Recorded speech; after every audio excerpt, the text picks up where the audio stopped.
All right, welcome everybody. I think we can start this session. Thank you for joining us. I'm Robby Nieuwlaat, Associate Professor in the department and on the organizing committee for Research Day, and I'll moderate this session. And we have a very nice second plenary session with some of our faculty presenters who also submitted abstracts and want to share some of their work. So it will be great for you to hear about that and see if perhaps there's you have more interest in reaching out to them for collaborations or just simply learning more about this research. I think we have a great combination of two professors emeritus and two, let's say, newer faculty members. And so there will be a nice mix for you to hear from. So first, without spending more time on the introductions, for the session, I'll just first introduce Dr. Larry Chambers, Professor Emeritus at HEI, and I will start sharing my screen for your slides, and just let me know when to advance. And if you want to give a more of an introduction to yourself, that's fine as well, of course. So let me share it now.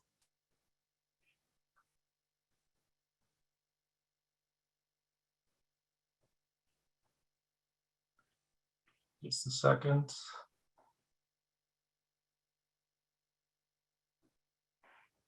All right, can you see the slide? Yes, thank you very much. So thank you for inviting us to give our presentation this afternoon and to join the HEI Research Day. I'm Larry Chambers. I'm the, in addition to being in HEI, I'm also the research director for the Niagara Regional Campus, where we have 450 faculty and about 82 students based on the Brock University campus.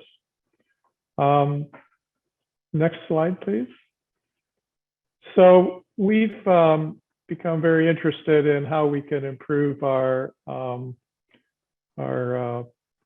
scholarly activity opportunities for students on our campus or in our campus. And but being a distributed medical campus, we have a fair amount of barriers, including very few researchers on our faculty, mostly clinical preceptors and tutors. We also have noticed that there's in the MD program, there's multiple asynchronous lecture recordings by HE faculty and a 1 3-hour interactive professional competency ABM session with first-year students, but our students have requested more opportunities to learn EBM.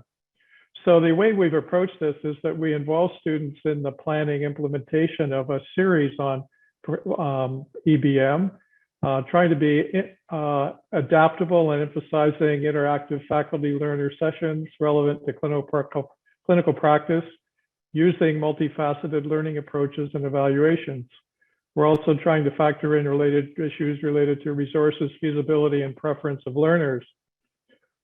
Linking topics to EBM sessions is also something we're trying to do so that they can connect with the same medical foundation topics they're studying in the curriculum. And we're trying to involve NRC faculty in the delivery of the services and collaborating with the McMaster experts in the Education, Research, Innovation, and Theory program, Merit. And today we're going to talk about some of the piloting we're doing to learn what works with within our campus. Next slide, please. So this is the series that we're running in 21-22, and you can see there are a number of topics, a number of different faculty. Go back, please. Go back. And you can see how they fit with the MD education program. So I'm going to talk today mostly about the session on February 17th that we did with Sam and myself. Next slide, please. So the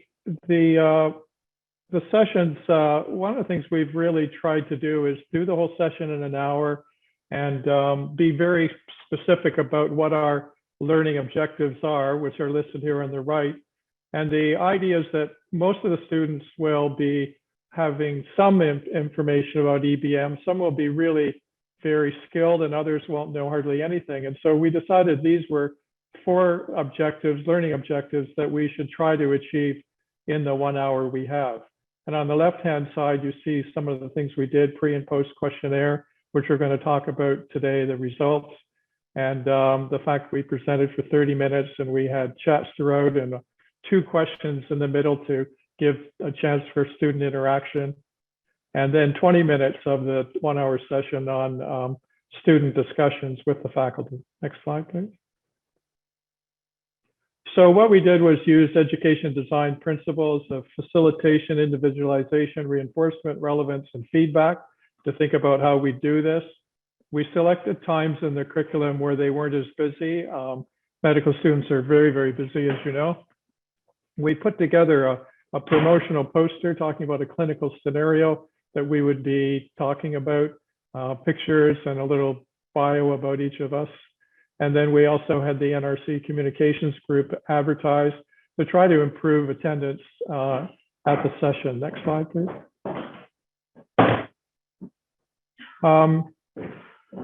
So here's the results of the pre-post. Next slide, please. Next slide, yeah. So we had 7 students attend our session and 5 completed both before and after. And you'll see that the understanding consort and knowledge about it was the one area where there was significant change from the pre to post session questionnaire. The other 3 objectives, many students had knowledge about those, so there wasn't a statistically significant increase in knowledge as they reported. Next slide, please. So we also found out that they were confident in their learning about the 4 objectives on the left side. And they also were more likely to tell a friend about the sessions, their satisfaction with the session, and they're likely to participate in future sessions. But one student said that they didn't think the learner-faculty interaction was very, very productive. So the next slide, please.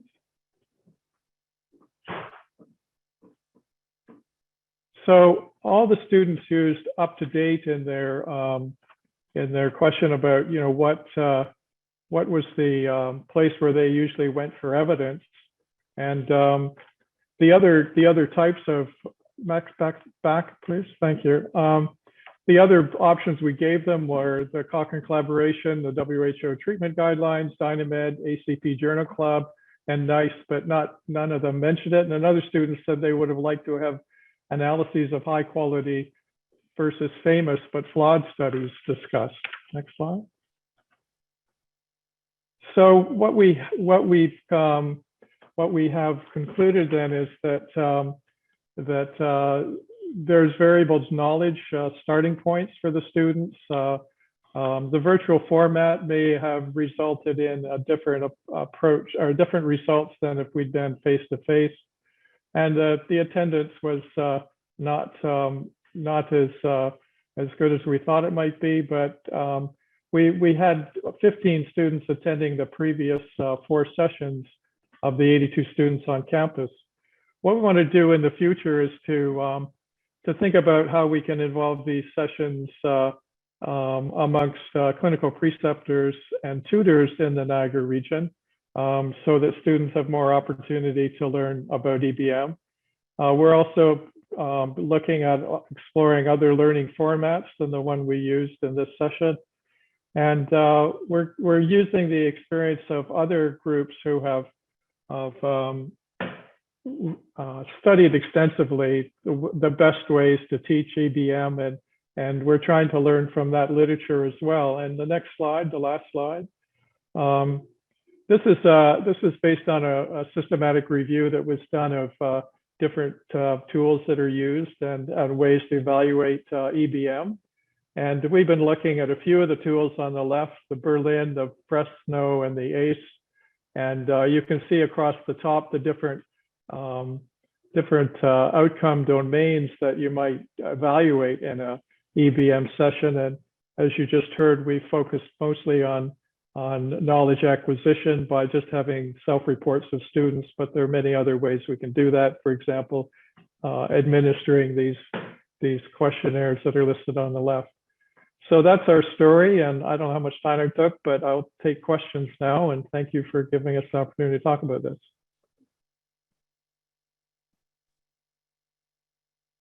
Great, thank you very much, Larry. I want to ask if there are any questions. Please provide them in the chat, in the Zoom chat, if you have questions for Dr. Chambers. As we're waiting for that, we still have 5 minutes, so we have some time for questions. So please put it in the chat. Let me go first then. So thanks for presenting this, Larry. It's very nice overview of what you've done for this program and how you're trying to look at ways to improve it. You mentioned that you do have some pre-recorded online lectures. Are you looking at maybe expanding the online delivery of certain components for this education, since you know, people are spread out over different locations? What kind of options are you looking at to provide more online content and try to engage them online? Yeah, we've run into technical difficulties with that, and one of the things we want to do is monitor how many students were accessing it and build in some sort of evaluation into it. But it's not as easy as you might think, and it's also fairly passive. It's not unlike the Med Portal lectures that are in the MD program now. The students have no opportunity to talk to other people, and we're really keen to focus on interactions where students can ask questions if they have some questions about different aspects of EBM, and involve faculty in those discussions. So we'll be looking at other ways in which we might do this. Like, for example, in other medical schools, they have evening sessions, like a seminar or like a group session where it's mostly just talking about EBM, and it's not a presentation. And then there's a number of variable approaches to teaching EBM in journal clubs, and there's an interesting literature on that. So these are the things that we're thinking about doing in the future in Niagara. And we're very fortunate we have close collaboration with all the students across all 3 programs. We've been successful in linking them all to projects now, research projects, either on our campus or outside our campus. And there's a lot of interest, and what we want to do is not snuff out any of that interest, to have them be enthusiastic about improving their approach to health research evaluation, health service evaluation, about quality improvement, patient safety skills, and also medical education research. These are the 3 main areas that CanMed talks about in its description of competencies of physicians in Canada. And then finally, the other thing is that, of course, students can be much more competitive in applications to residency programs if they've demonstrated that they have an interest in research, or scholarly activity has been a big part of their undergraduate work, and that they're keen to learn more once they become a resident. So these are the things that we're working on. Great, thank you very much. Just checking there are any other questions in the chat here. We have 1 more minute. But that sounds great, and I just want to repeat to the audience here, if you are interested in this work and you want to learn more or somehow get involved, please reach out to Larry and learn more from him. I don't see any additional questions, so we'll just go to the next presenter then. Thank you very much, Larry, for presenting this. And we'll go to Giulia. You're next. So Giulia Muraca is assistant professor in obstetrics and gynecology at McMaster University. You may have seen her recently in the HEI rounds. And yeah, I give the floor to you, Giulia. Please go ahead. Right.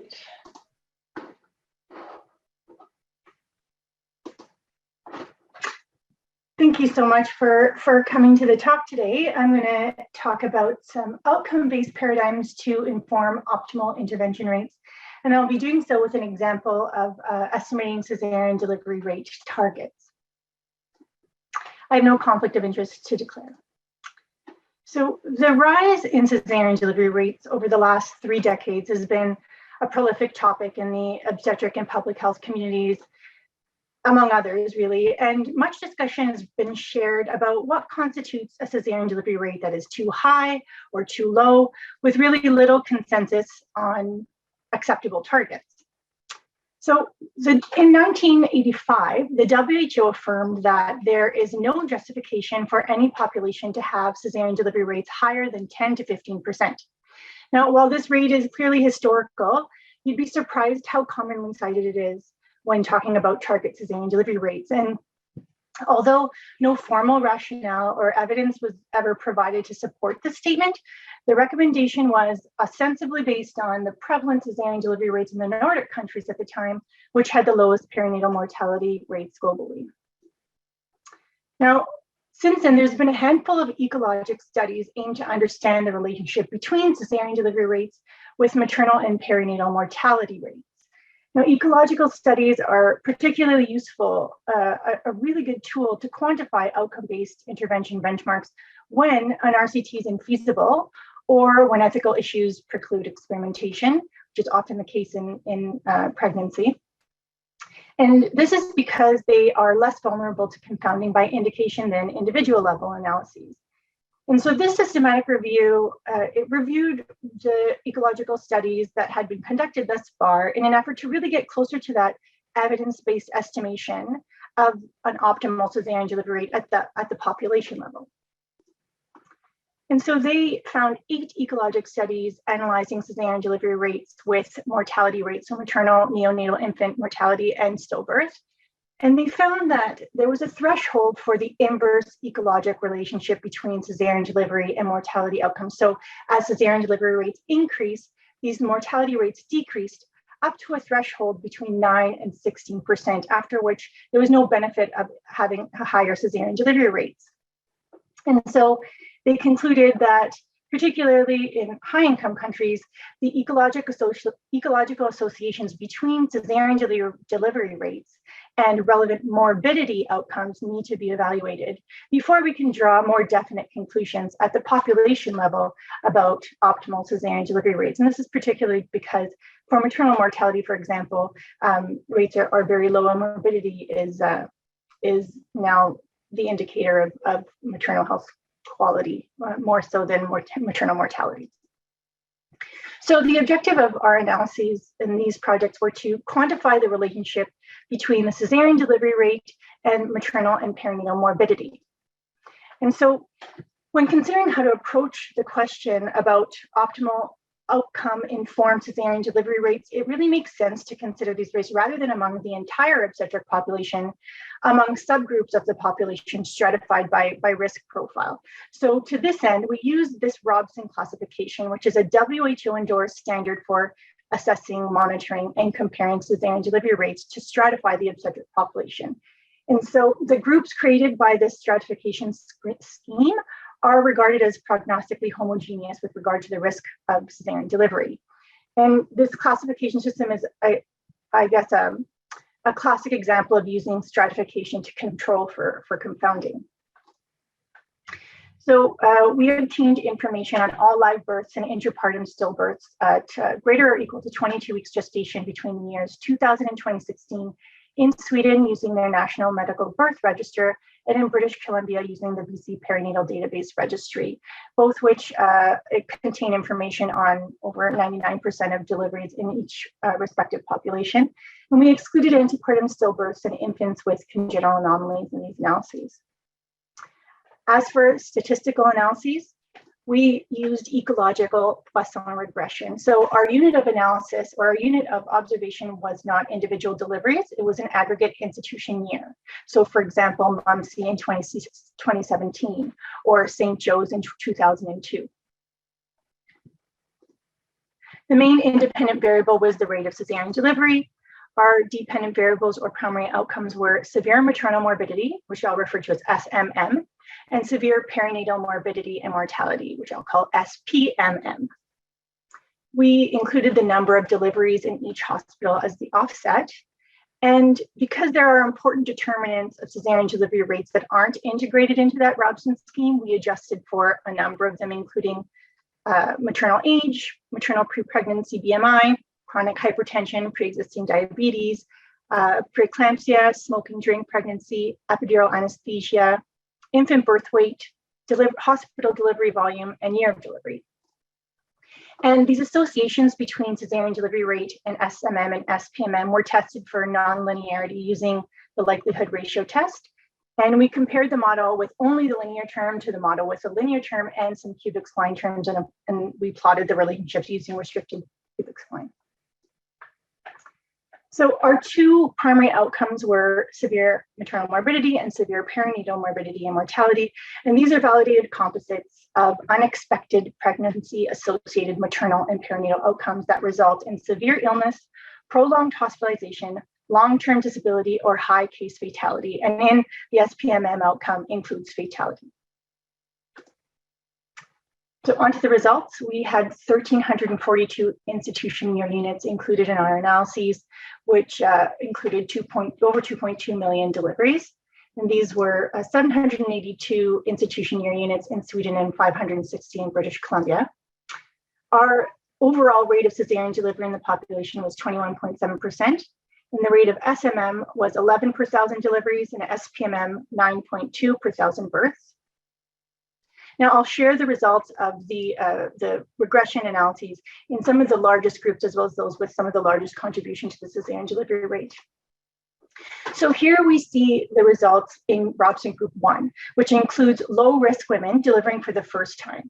So specifically, these are individuals with a single fetus in cephalic presentation, so head down, at term in spontaneous labor, so not induced, so relatively low-risk first-time mothers.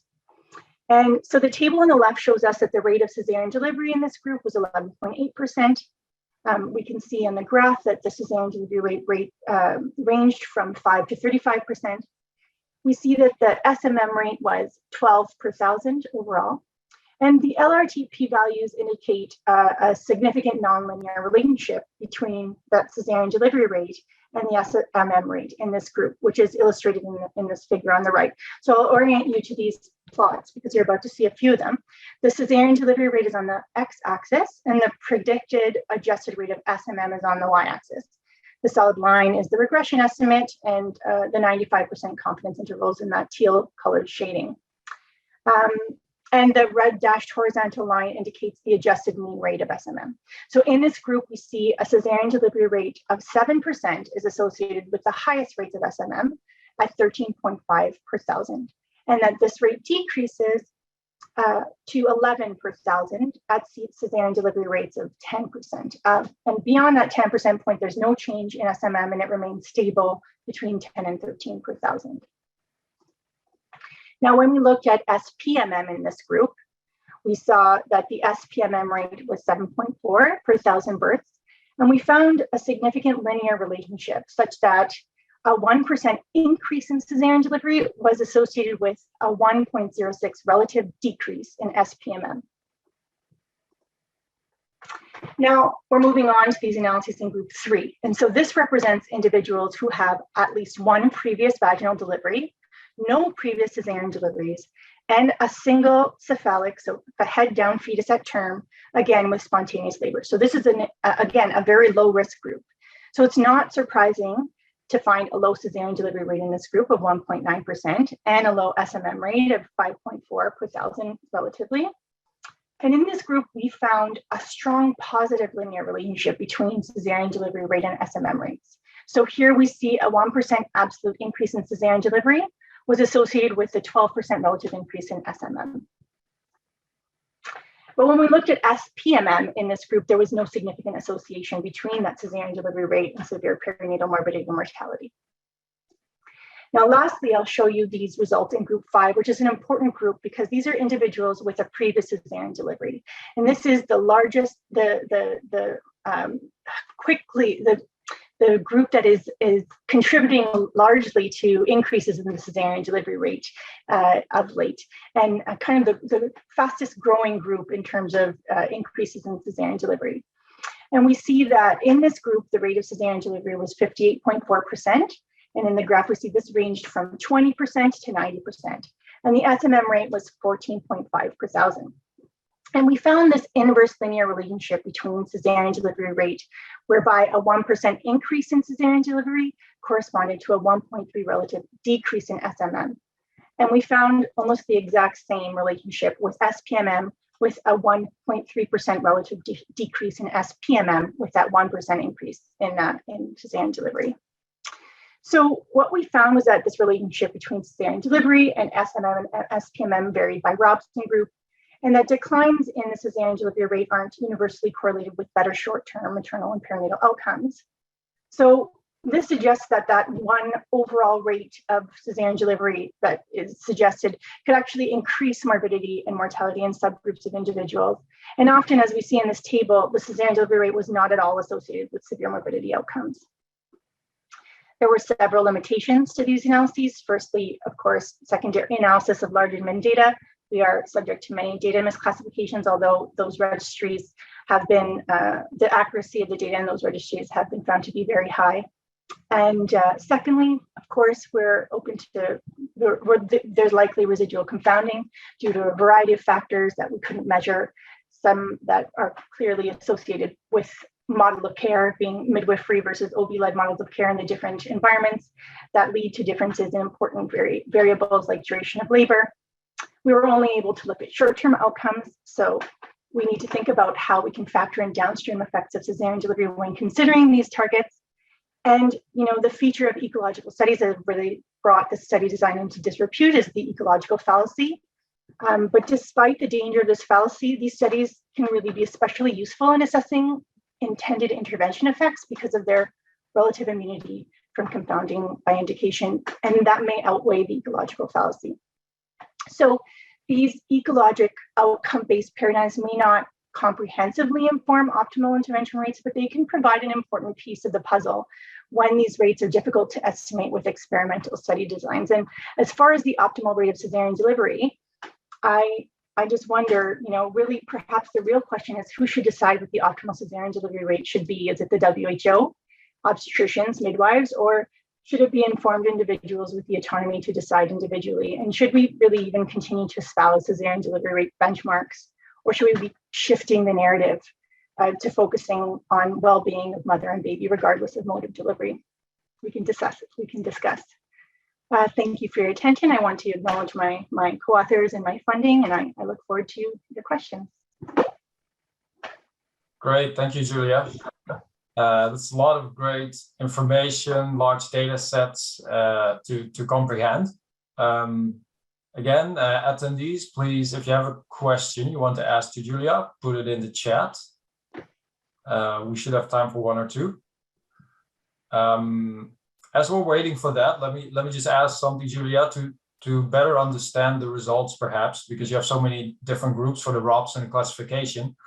Can you explain, or do you know why the results for SMM, the outcomes of SMM and SPMM are quite different for the different groups, except for the Robson 5 group? Yeah, well, I think that it actually, the issues are, how does cesarean delivery actually affect moms and babies? And usually, oftentimes we're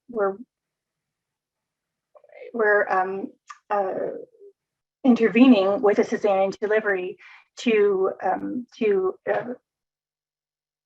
it's the treatment to avoid morbidity in the infant. So oftentimes you'll see that there will be more infection, more sepsis, more hemorrhage in your composite maternal outcome, and that will be why you will be seeing those higher rates of SMM related to cesarean delivery rate increases.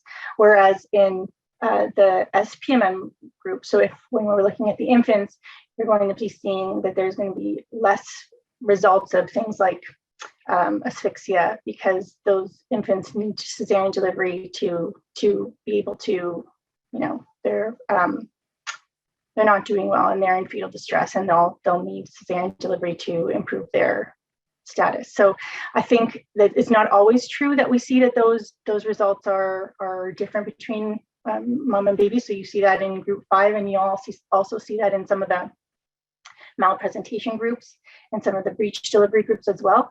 But in general, usually we'll be seeing that the improvements in baby outcomes are kind of offset by more infection and more hemorrhage in moms. Great, thanks, Giulia. I see there's one more question from Lisa, but we're at the time, and from Melissa now. What if we go to the next presenter, but can you perhaps follow up with Lisa and Melissa, Giulia? Sure. I hope you can see their questions in the chat. I do. Okay, great. Sorry, yeah, but we have to move on to stay on schedule here. So thanks again, Giulia.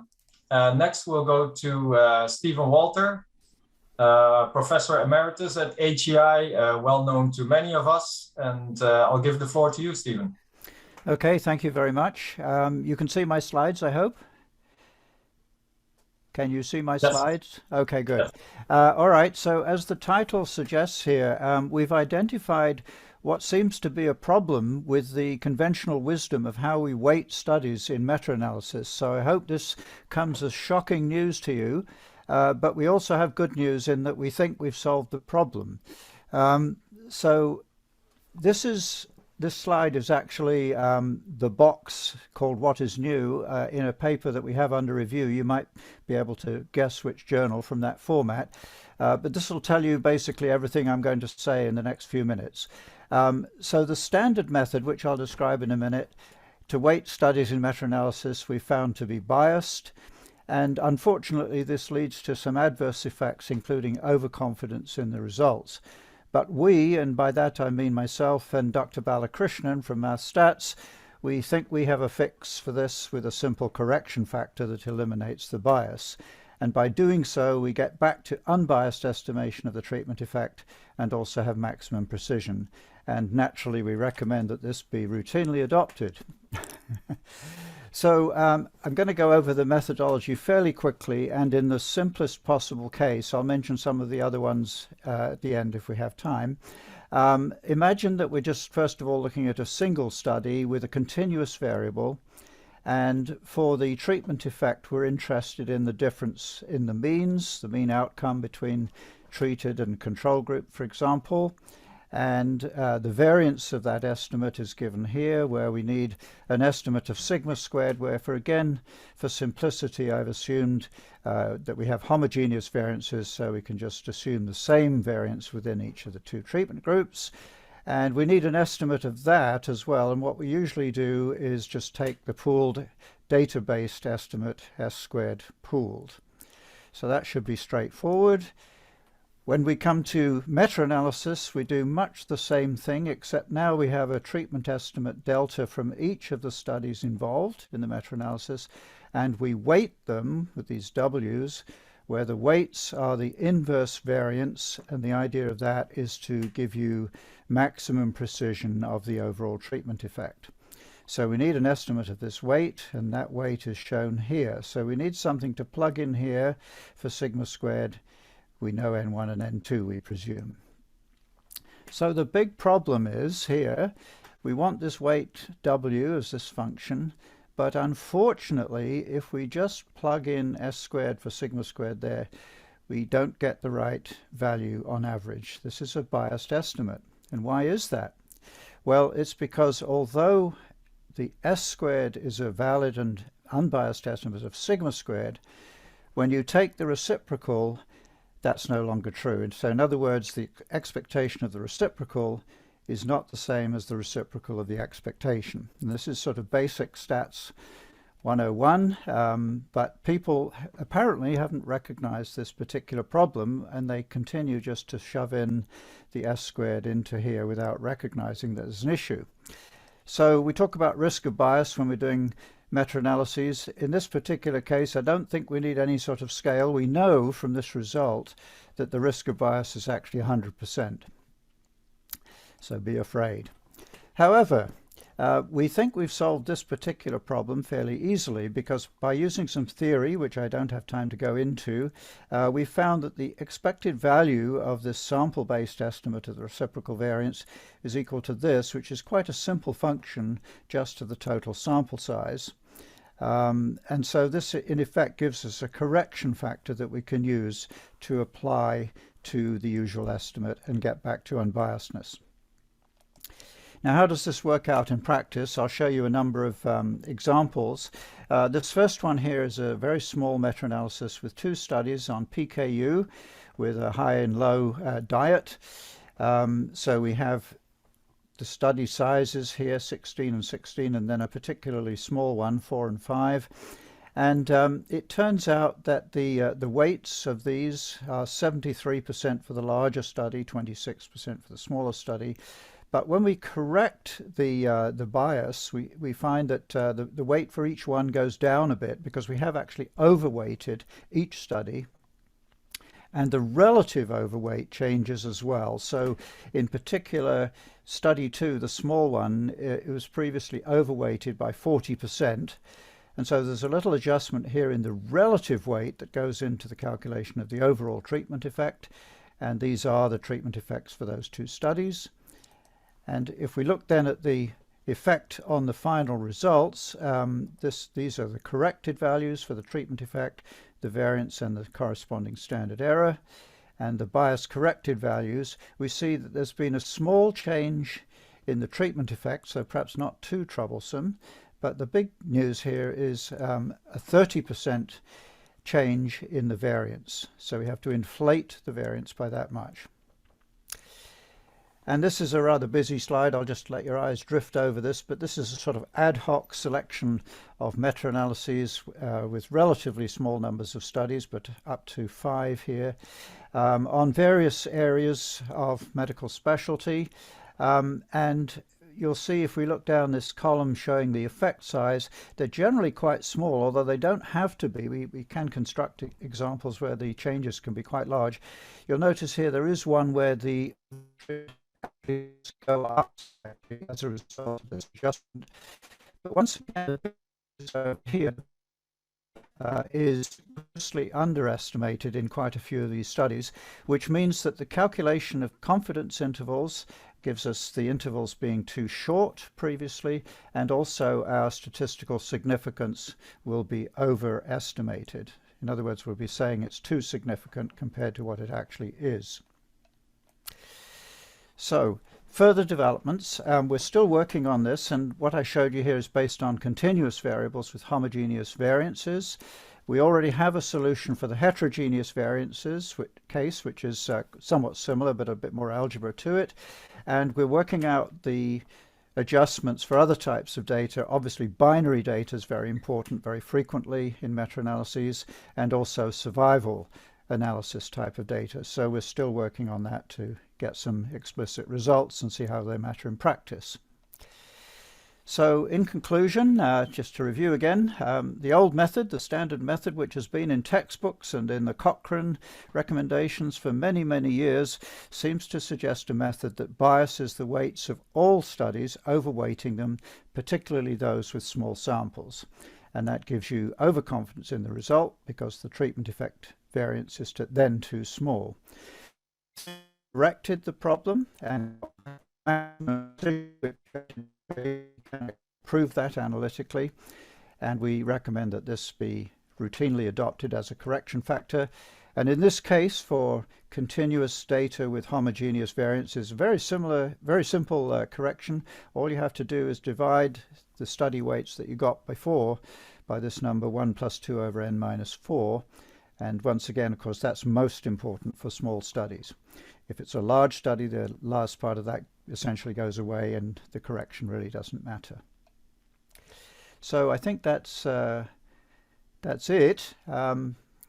So I'll take questions at this point. I know I've left lots of time quite deliberately. Great, thank you, Stephen. Thank you for presenting this work. Your voice broke up a little bit at 2 points, but I think the message came across anyway, so I think it was okay. And we could read it from your slide as well. Yes, anyone in the audience, please go ahead, ask any questions. I have one question here from Gillian, just asking if the manuscript is already available or maybe on the way.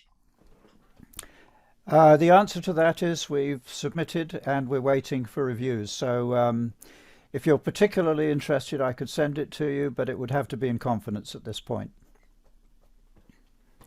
All right, thanks, Stephen. Any other questions? Please go ahead, we have time. Maybe in the meantime, Stephen, if I can ask, does this, so if you have a meta-analysis, oh, sorry, wait, go ahead. There's a question here. Actually, let me go to Romina's question. Why do you think nobody has noticed this until now?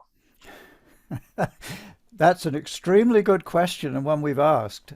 We've tried all sorts of sources, going back to, for example, the Ingram, Olkin and Hedges book, a very famous textbook, and they don't seem to have picked up on this. The last statement from the Cochrane collaboration is dated, in terms of documenting their methodology, is dated 2010, and they don't seem to have recognized this either. I guess they didn't take Stats 101 and realize that when you take a reciprocal, you don't get the right expectation. I mean, it's kind of an easy thing to do, just to take the natural weights, if you like, just by plugging in that estimate of variance. But people just seem to have missed it. Maybe you have to be an emeritus professor to have enough time to notice these kinds of things that other people have forgotten or missed out. Thanks, Stephen. There's another question here from Shrikant. He wonders if the lack of recognition is partially due to having large N1 and 2 and the correction being negligible. Well, possibly, and obviously it's justifiable if you do have large N's, but we've actually found a surprising number of these meta-analyses where the number of studies is small, and you have at least some studies with very small sample sizes themselves. And those are obviously the danger situations. In fact, I'm sure you're aware that when people do systematic reviews, you can sometimes end up with only one study or even zero because there aren't any eligible studies. So this is definitely a problem that's out there in many, many studies, many, many meta-analyses. You're right that in some cases we can just forget about this because the N's are sufficient. But I don't see why we have to do that when the correction is relatively easy to apply in all cases. Thanks, Stephen.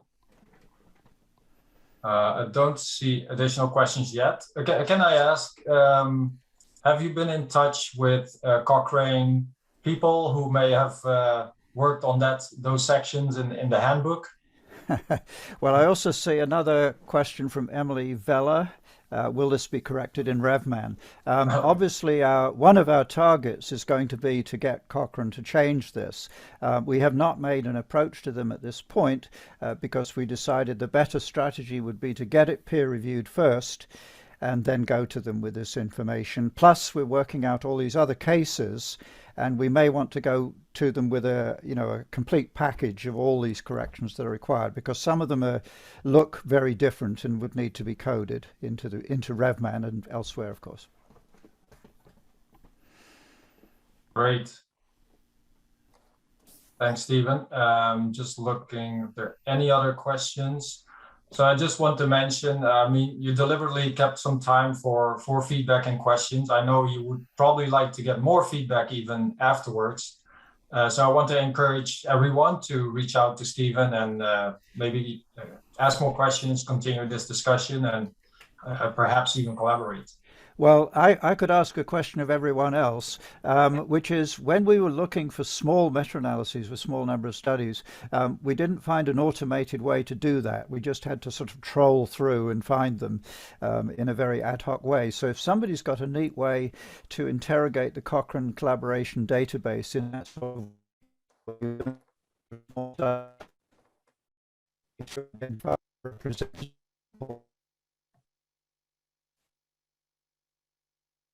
Do you follow my question?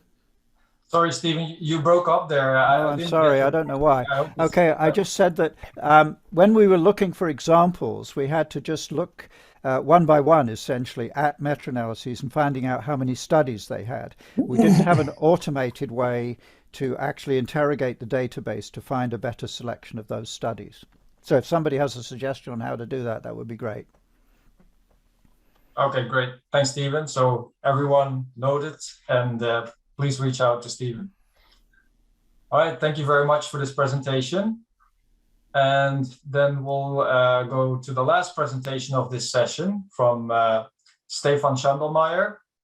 Stefan is a fairly new, I think, assistant professor at the HEI, and I believe also faculty member in Basel, right?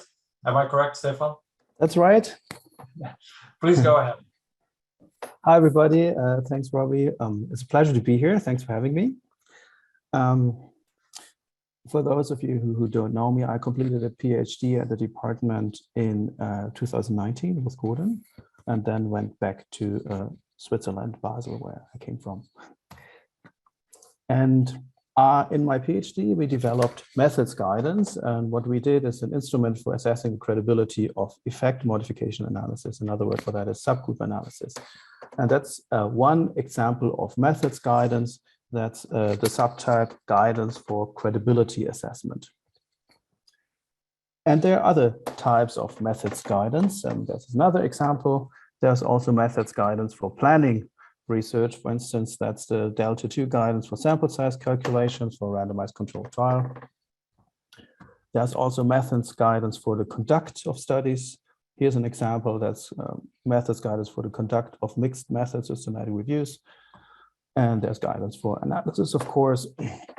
For instance, this one's called tutorial biostatistics is for sensitivity analysis for missing data. And of course, there are reporting guidelines. That's probably the most popular subtype of methods guidance. And I'm showing those examples to illustrate that there are many different subtypes of methods guidance: planning, conduct, analysis, reporting, interpretation, credibility assessment, but there are also conceptual frameworks and other subtypes. And the point here is there's only one subtype of methods guidance, reporting guidelines, that's well organized. It's organized in the Equator network. On their web page, they have a searchable database. And when you're searching for reporting guidelines, you just have to go there and you don't have to search PubMed or Medline anymore. But for all the other types of methods guidance, and most methods guidance papers are not reporting guidelines, they are essentially not very well organized, and there's no such database, no such network. Why is Medline not a solution? Why is Medline not sufficient to find those other guidelines? What's the problem? Well, it has to do with inconsistent terminology. Here are a couple of examples. For instance, here on the left, on the red list, those are alternative terms for subgroup analysis. So if you want to conduct a proper search for methods guidance for subgroup analysis, you would have to consider all those alternative terms. Otherwise, you would miss guidance documents. Or for instance, here are alternative terms for applicability, quite a few. If you would like to search guidance for applicability and run a proper search, you'd have to include all those alternative terms, and it's not easy to find those.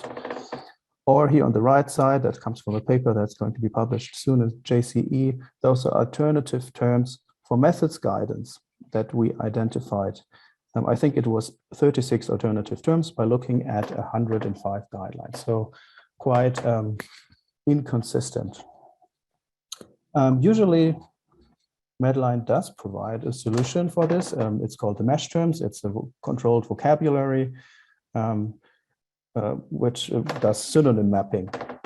However, for the methods guidance documents, it's very inconsistent. For instance, the ones we looked at, those were 105 guidance papers published in top journals in 2020. Only 38% had a mesh term expressing guidance. The more serious problem is the following one. It's the lack of methodological mesh terms. For instance, there are no mesh terms for missing data, subgroup analysis, applicability blinding, publication bias, sensitivity analysis, diagnostic test accuracy, literature search, causal inference. And from those terms, you can see those are quite important topics in the methods literature. So in summary, Medline could in principle be great for finding methods guidance, but without those mesh terms, it's very difficult to find them. And so we decided to develop our own database. That's the database. It's called LIGHTS, Library of Guidance for Health Scientists, and that's the web address. So please feel free to check it out on the side. Target audience, although it's open access, is health scientists, students, educators, statisticians, methods consultants, peer reviewers, journal editors, and also methods developers. Why methods developers? So first of all, they'd like to disseminate their own guidance. And also when they're developing new guidance, it would be nice to know what previous guidance exists. And in many areas, for instance, I'm an expert in subgroup analysis, we see a lot of duplication of guidance documents. And we did that with the support of small grants from the University of Basel and the Swiss National Science Foundation and a Swiss-based software company. And this is how it looks like. So it's a typical search interface here. For instance, I entered missing data in the search field, pressed enter, and then I applied one of our specific filters that we created. For instance, I was interested in missing data combined with time to event analysis because I knew there are not many papers there. And I found this a great guideline paper for missing data in time to event outcomes. And on the right side, you can see the abstract. And if you click on this button here, you get to the publisher's website. Here's another example of the database, subgroup analysis. So there's no need to search for guidance because everything in that database is guidance, obviously. So just enter your methodological topic, subgroup analysis. And then I applied other filters that we offer, for instance, guidance type. I was interested in quality assessment. And we also indexed the development process. I wanted a guideline based on a consensus process, and that led me to this Iceman tool that we developed. And here you can also see another feature of this new database. It's synonym mapping. So when you enter subgroup analysis, which is not part of the abstract or the title, it also shows effect modification. I think that's a big deal. And we're doing this by, in parallel, developing a comprehensive taxonomy of all the methods terms and the alternative terms that we collect. And then we instruct the search engine to look for synonyms. So what are the key features of this new database? So we include currently journal articles, focus on methods, and that state the aim to provide guidance. So this sounds perhaps like a vague inclusion criteria. We tried different criteria, but this one turned out to be quite good. So I think we're going to keep that for a while at least. Then synonym mapping, you enter subgroup analysis, find effect modification. The specific search filters, some of which I've demonstrated, and it's going to be a living database. We are planning updates, I guess 4 times a year would be sufficient. So approximately, I expect 300 to 500 guidelines published per year. So that's approximately 1 per day, 1 methods guidance paper per day. And so it's not that much of a burden once we've managed the initial batch. I think it's manageable with a rather small team, and it will be open access. There are limitations of the database.